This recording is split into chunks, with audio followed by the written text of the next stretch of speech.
Assalamualaikum warahmatullahi wabarakatuh. Perkenalkan, nama saya Nurlaili Khotimah. Saya bertugas di SMA Negeri 1 Karanganyar Demak. Saya mengajar pendidikan agama Islam dan budi pekerti kelas 10. Di sini saya akan menjelaskan tentang menganalisis hikmah pengelolaan haji, zakat, dan wakaf dalam kehidupan bermasyarakat. Pada fase 1 ini, saya hanya akan menjelaskan tentang pengertian haji.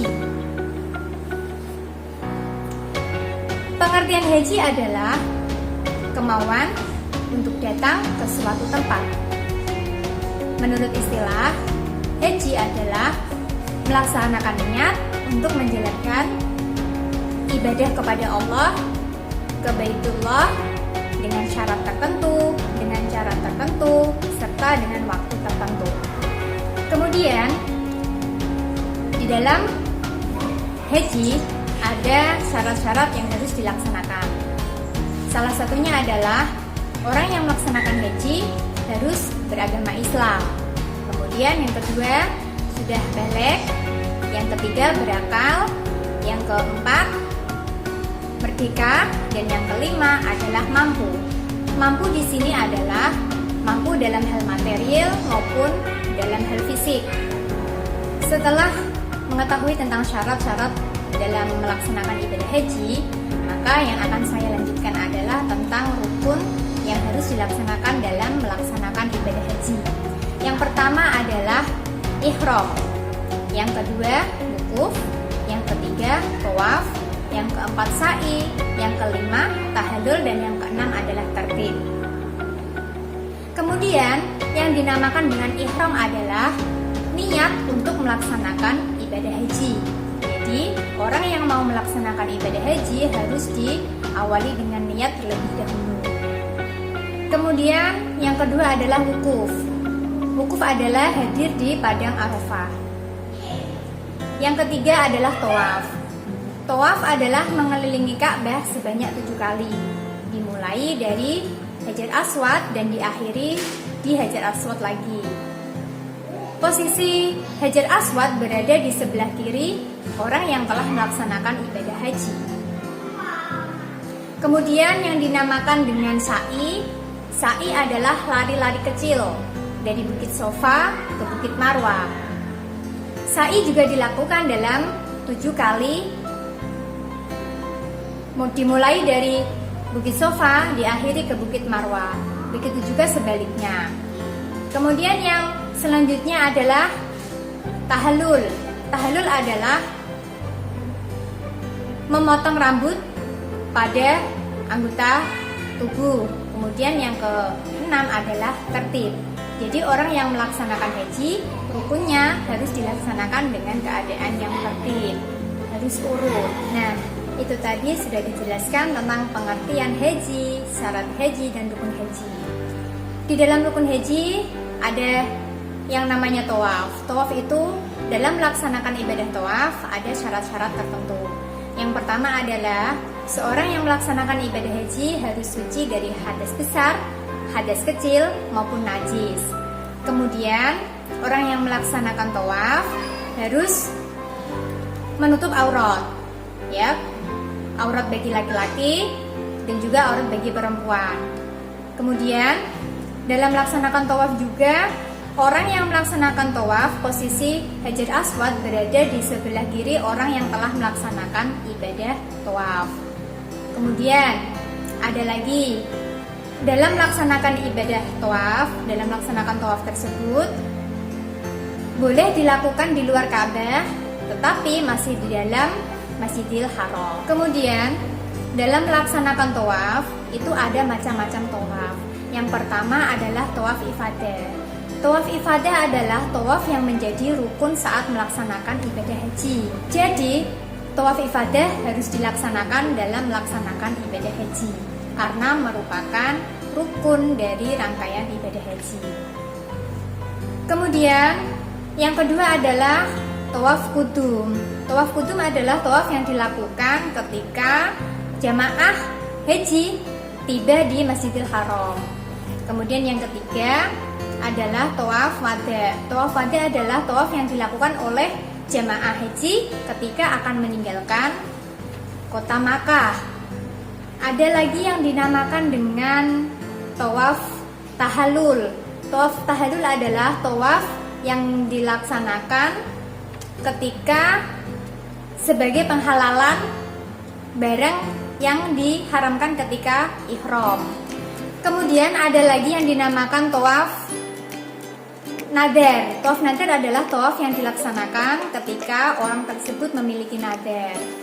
Dan yang terakhir adalah tawaf sunnah. Tawaf sunnah ini adalah tawaf yang dilakukan di luar rangkaian ibadah haji.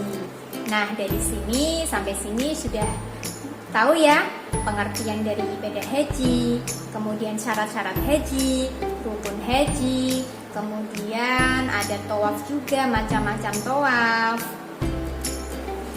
Selanjutnya adalah wajib haji.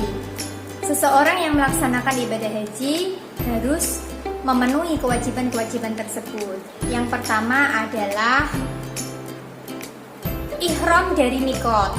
Yang kedua, bermalam di Muzdalifah. Yang ketiga, bermalam di Mina. Dan yang keempat, melempar jumroh.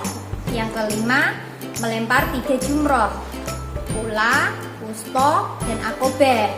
Kemudian selanjutnya adalah yang kelima adalah meninggalkan larangan haji karena ihram. Dan yang terakhir adalah melakukan tawaf wada. Seperti yang sudah dijelaskan tadi, tawaf wada adalah tawaf yang dilaksanakan ketika jamaah haji hendak meninggalkan Makkah. Selain ada wajib haji, kemudian ada yang dinamakan dengan sunnah haji. Sunnah haji adalah apabila dilaksanakan akan mendapat pahala, tetapi kalau tidak dilaksanakan tidak apa-apa.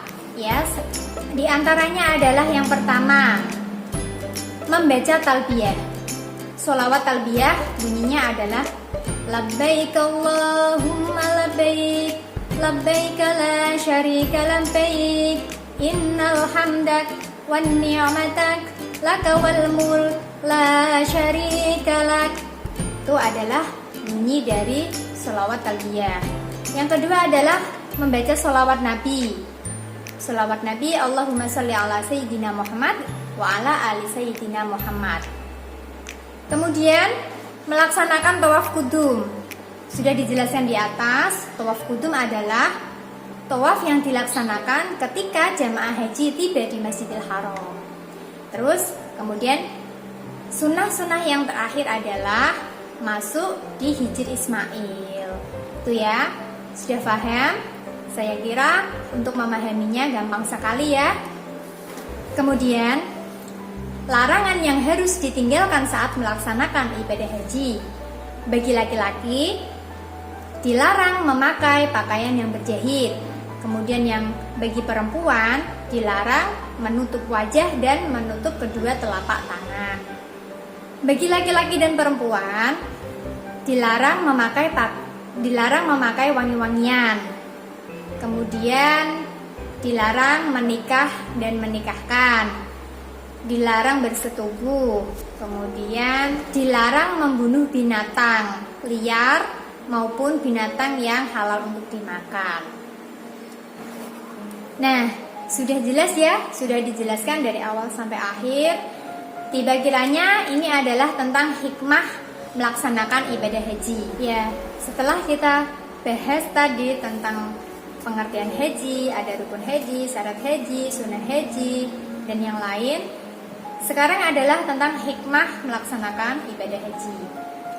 Orang yang melaksanakan ibadah haji akan memiliki hikmah-hikmah tersendiri.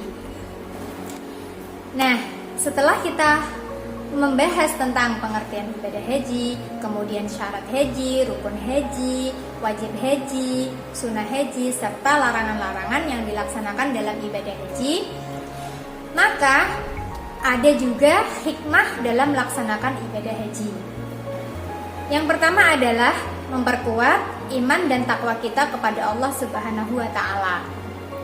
Kemudian menumbuhkan rasa pengorbanan kita.